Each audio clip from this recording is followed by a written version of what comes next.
샬롬 할렐루야. 요한복음 1장 1절. 태초에 말씀이 계시니라. 이 말씀이 하나님과 함께 계셨으니 이 말씀은 곧 하나님이시니라. 아멘. 창세기 1장 1절. 태초에 하나님이 천지를 창조하시니라. 아멘. 요한일서 1장 5절. 우리가 그에게서 듣고 너희에게 전하는 소식은 이것이니 곧 하나님은 빛이시라. 그에게는 어둠이 조금도 없으시다는 것이니라. 아멘. 제목은 하나님의 근본입니다. 오늘날 이 세상을 살아가는 사람들 중에는 천지 만물이 어떻게 생겨났으며 광활한 우주 공간을 주관하시는 분이 누구신지 참신이 누구신지를 모르기 때문에 헛된 것을 쫓아 방황하는 이들이 많습니다. 자기가 어디서 와서 어디로 가는지, 왜 이 땅에 살고 있는지, 참된 삶의 목적과 가치를 모르니 자신의 뜻대로 이 세상을 살아갑니다. 마치 뿌리 없는 나무같이 사람의 근본에 대해서 모른 채 하루하루를 의미 없이 살아가지요. 그러나 창조주 하나님의 근본을 알고 사람이 어떻게 존재하게 되었는지 깨우친다면 누구나 살아계신 하나님을 믿고 사람의 본분을 쫓아 살아갈 수 있습니다. 요한복음 1장 1절을 보면 태초의 하나님, 곧 하나님의 근본에 대해서 알 수 있습니다. 태초란 언제를 말하는 것일까요? 바로 영원전을 의미하며 모든 공간 속에 오직 창조주 하나님 한 분만 계셨을 때를 말합니다. 여기서 우주 모든 공간이란 우리가 아는 거대한 우주 공간만을 말하는 것이 아닙니다. 우리가 사는 우주 공간 외에 이보다 크고 넓은 공간이 상상할 수 없을 만큼 끝없이 펼쳐져 있습니다. 이러한 공간에 창조주 하나님 한 분만이 영원 전부터 계셨지요. 이 땅의 모든 것이 유한하며 시작과 끝이 있기 때문에 대다수의 사람은 영원 전이라는 개념 자체가 쉽게 이해되지 않습니다. 그렇다면 태초에 하나님이 계시니라 해도 되는데 왜 태초에 말씀이 계시니라 라고 하신 것일까요? 이는 하나님께서 처음부터 지금과 같은 모습으로 계신 것이 아니었기 때문입니다. 이 세상 사람들은 한계가 있기 때문에 무엇이든지 보고 만질 수 있는 실질적인 형상을 추구합니다. 그래서 이런저런 우상을 만드는 등 늘 형상화된 신을 찾지요.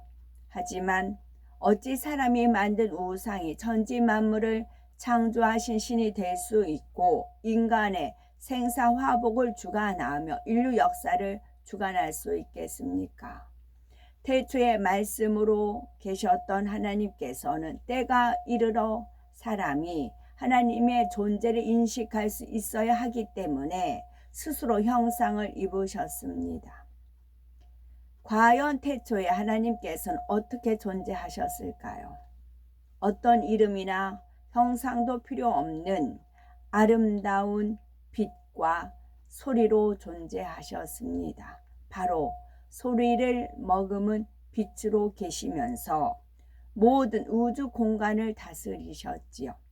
요한일서 1장 5절에 하나님은 빛이시라 말씀하신 대로 빛으로 모든 우주 공간을 두르고 그 빛 가운데 소리를 머금으셨습니다. 그 소리가 바로 말씀입니다. 해에서 여러 가지 빛이 비치잖아요. 그 빛이에요. 그 빛에서 소리가 있어요. 말씀이 있어요.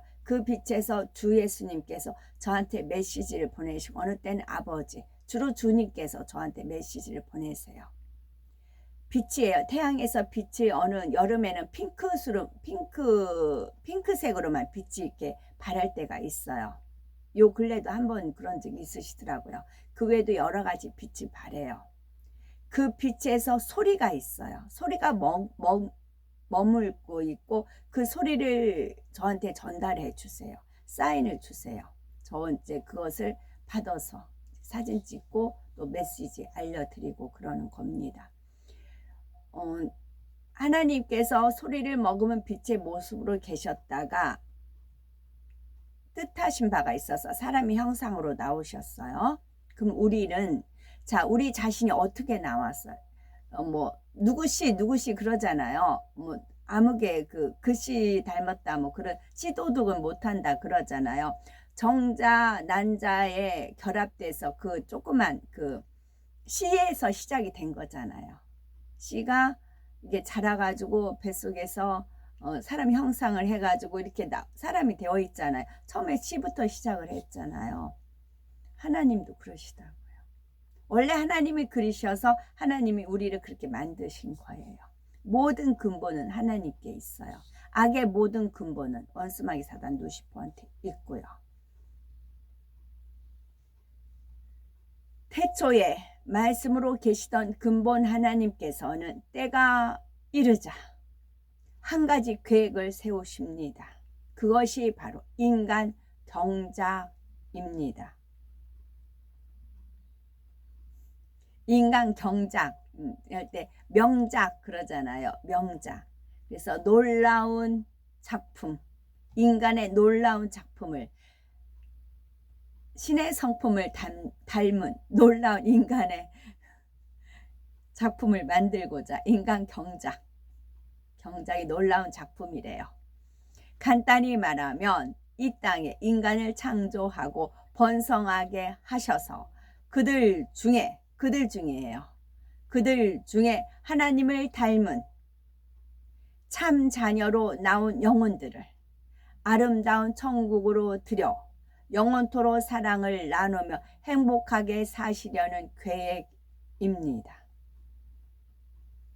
이처럼 인간 경작의 계획을 세우신 하나님께서는 준비 작업을 하나하나 이루십니다.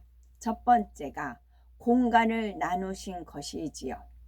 본디 모든 공간이 하나였는데 인간 경작을 위해 필요에 따라 여럿으로 나누신 것입니다. 그런데 공간을 분리한 뒤에 매우 중요한 사건이 일어났습니다. 태초에 근본의 빛과 소리로 존재하시던 근본 하나님이 성부, 성자, 성령, 삼위일체 하나님으로 존재하시게 된 것입니다. 성부 하나님께서 성자 하나님과 성령 하나님을 낳으신 것이지요. 그래서 성경을 보면 예수님에 대해 하나님의 아들 또는 독생자라 표현한 것입니다.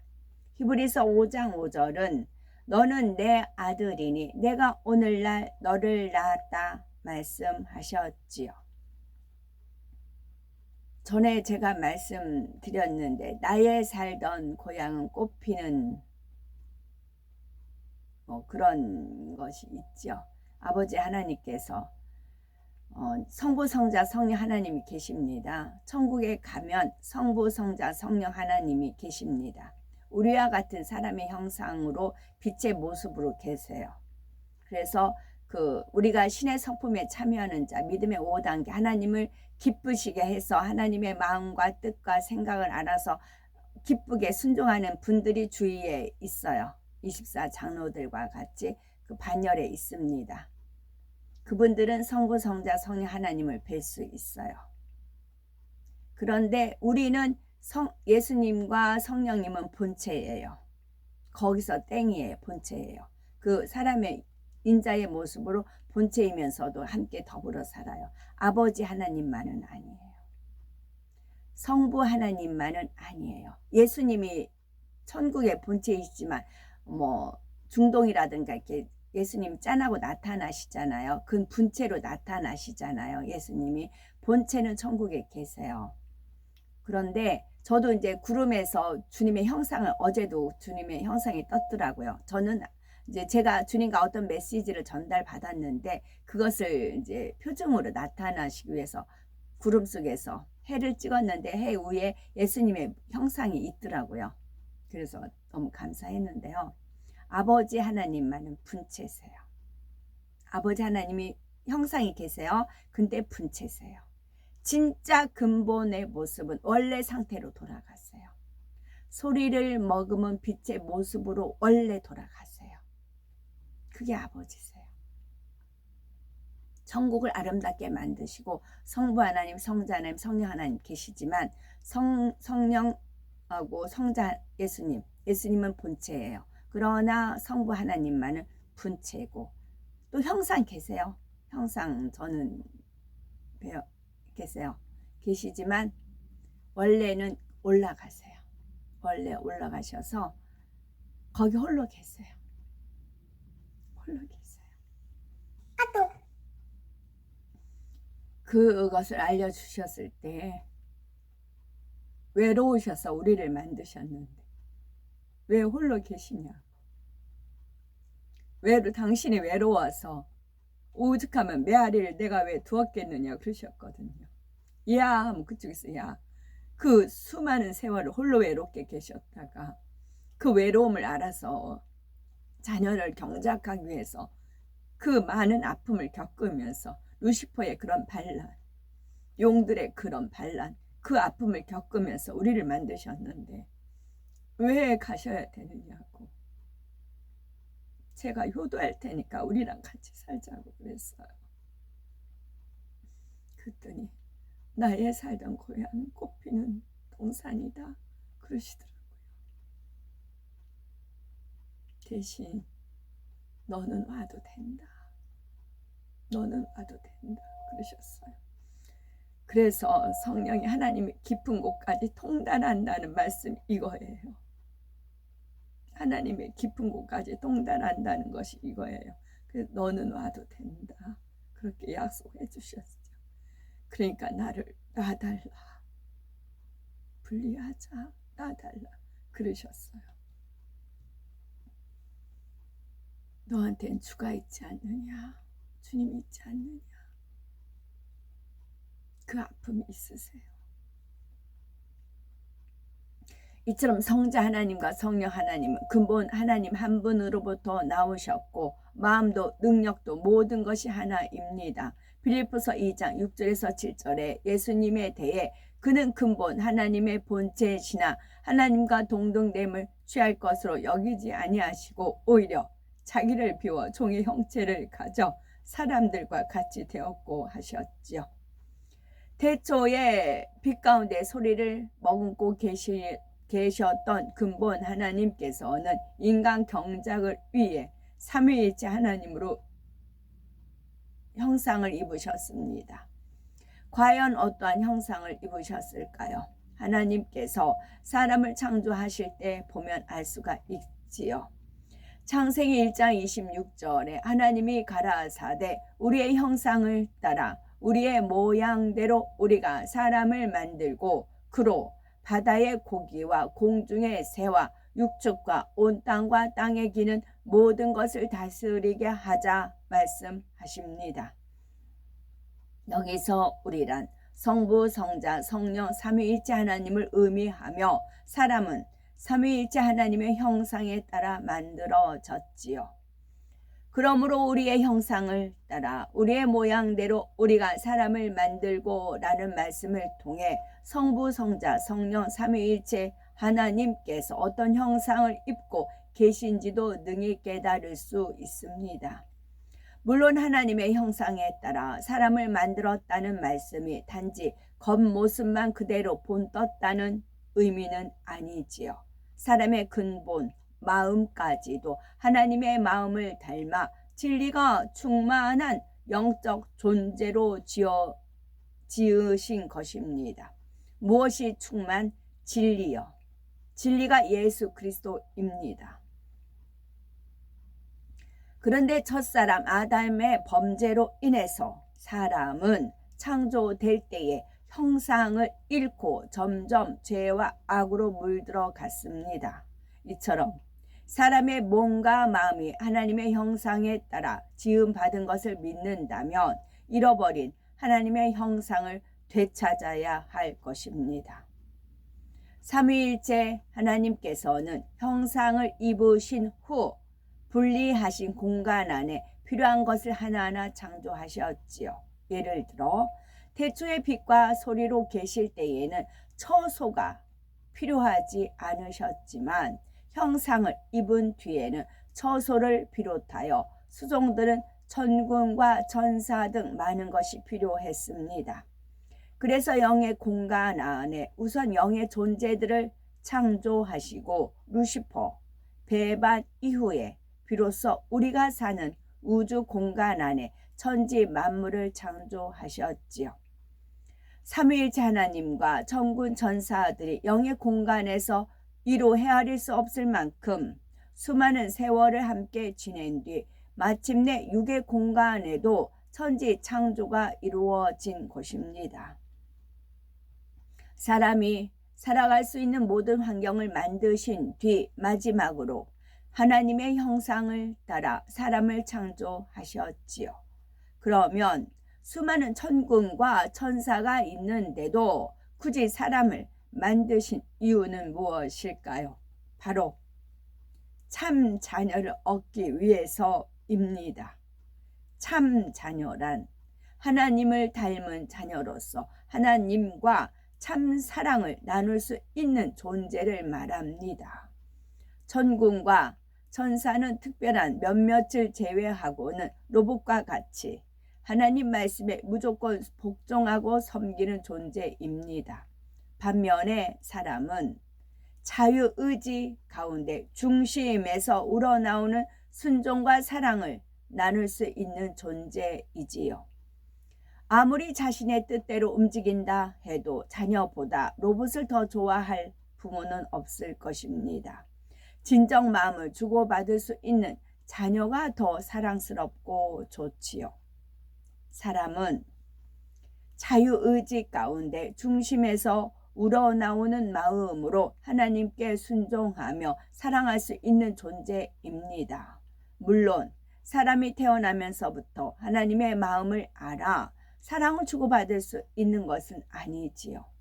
자라면서 온갖 삶을 체험하며 오직 참이신 하나님의 사랑을 느끼고 사람으로서 본본을 깨달은 사람만이 하나님을 마음 중심에서 사랑하며 그분의 뜻에 순종할 수 있습니다. 이러한 사람은 누가 시켜서 사랑하는 것이 아닙니다. 무엇이 두려워서 하나님의 말씀에 순종하는 것도 아니지요. 자유의지 가운데 마음 중심에서 하나님을 사랑하고 감사하며 그러면서도 변함없지요. 하나님께서는 이처럼 마음에서 사랑을 주고받을 수 있는 참 자녀를 얻고자 인간 경작을 계획하셨고 이를 위해서 첫사람 아담을 창조하신 것입니다. 그래서 인간을 경작하시는 삼위일체 하나님의 근본을 밝히 깨달아 하나님의 형상을 닮은 참 자녀로 신속히 변화되어 하나님이 기쁨이 된 우리가 되어야 되겠죠. 아멘. 근본의 소리란 창조주 하나님께서 바라시는 소리입니다. 시편 68편 33절에 옛적 하늘들의 하늘을 다신 자에게 찬송하라. 주께서 그 소리를 바라시니 웅장한 소리로다 말씀했는데 주께서 바라시는 그 웅장한 소리가 근본의 소리입니다. 이는 하나님의 능력 자체로서 이 소리가 발하여졌을 때 천하 모든 우주 만물이 순종하며 바래진 소리대로 모든 것이 이루어집니다. 창세기 1장에서 하나님께서 말씀으로 명하시자 그 말씀대로 천지 만물이 창조되었는데 이때 발하셨던 하나님의 소리가 창조의 근본의 소리입니다. 아멘.